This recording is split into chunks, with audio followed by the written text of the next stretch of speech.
Good morning, children.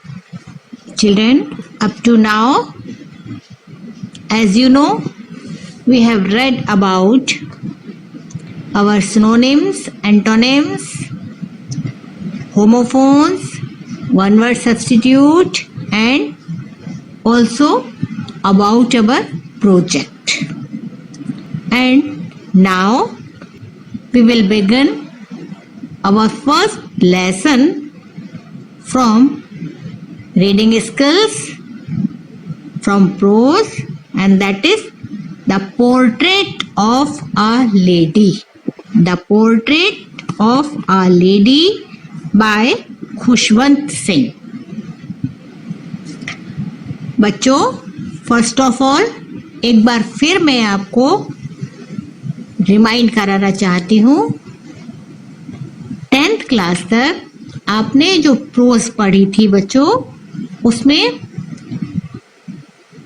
You have to explain the paragraph और the passage from English to Hindi.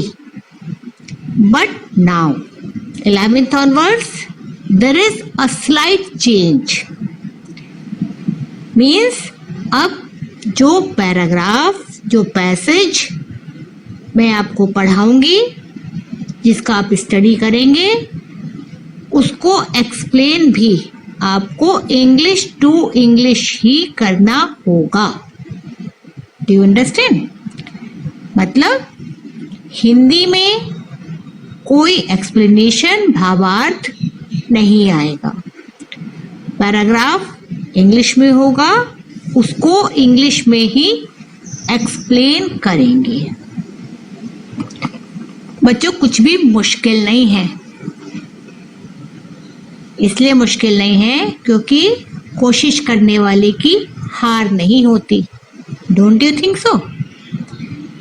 हाँ, कमर कस के मेहनत जरूर करनी रहती है. मैं आपको पूरा पैराग्राफ इंग्लिश में ही पढ़ाऊंगी, जिससे आप इंग्लिश में ही समझने लगे. शुरू में आपको थोड़ा दिक्कत भी आएगी, लेकिन धीरे धीरे आप उसको यूज्ड टू हो जाएंगे, आप समझने लगेंगे. सबसे पहले मैं आपको वर्ड मीनिंग्स लिखवाती जाऊंगी. जो डिफिकल्ट वर्ड्स हैं उनके मीनिंग्स मैं आपको लिखवाऊंगी. एक आदत बनाइए, जब मैं पढ़ा रही हूँ एक कॉपी, पेन और पेंसिल लेके बैठिए. वर्ड मीनिंग्स मैं बताती जा रही हूँ, उनको नोट करते चलिए. पैराग्राफ में पढ़ाऊंगी आपको. एकदम simple language I will use, जिससे आप उसको समझ सकें, फॉलो कर सकें. हाँ, जरूरत सिर्फ आपको अटेंटिव रहने की है. और दूसरी बात यह है, जितना जिस दिन पढ़ाया गया, यानी कि रोज का पढ़ाया हुआ आप रोज ही रिवाइज करते चलेंगे, तब आपको कोई परेशानी नहीं आएगी. लेकिन अगर आप ये चाहें कि 8 दिन का खाना आप एकदम एक दिन में बैठ के खा लें, this is not possible and it will be injurious for your health. Do you understand? So children, now be ready with your pen and pencil. We will start our lesson. The portrait of a lady. Portrait.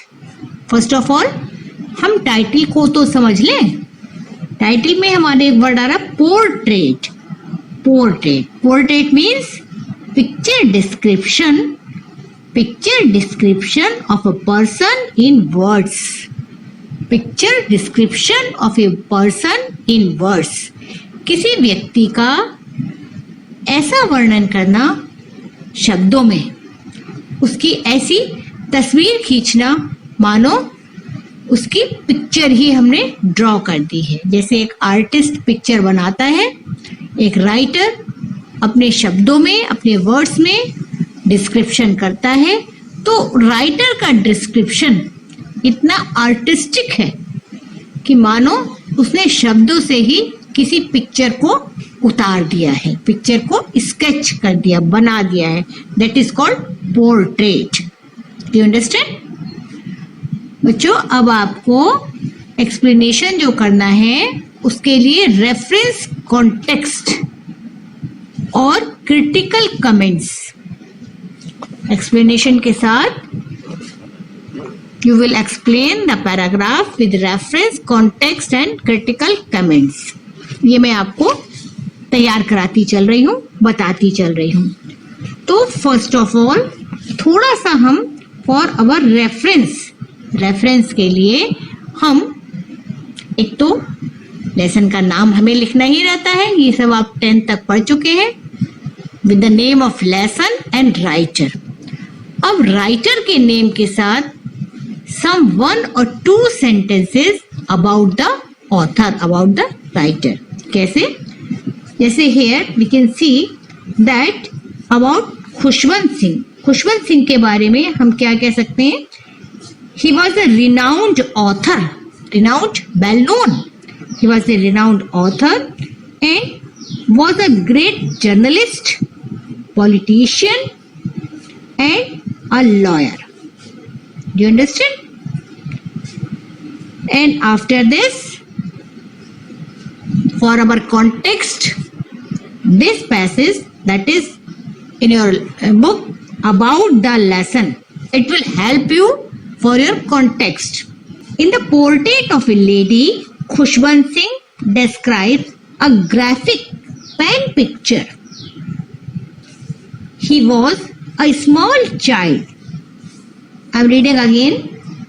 In the portrait of a lady, Khushwant Singh describes a graphic pen picture of his grandmother.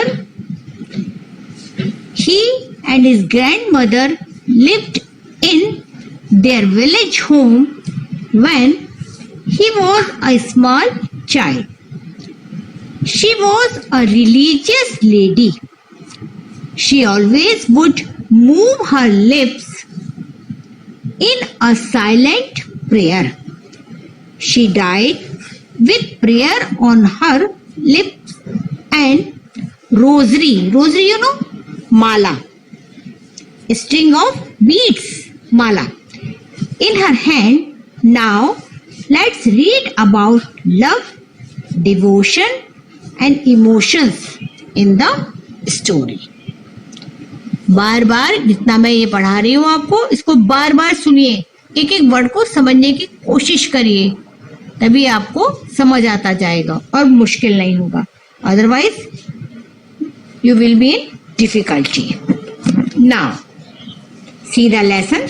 My grandmother, like everybody's grandmother, was an old woman.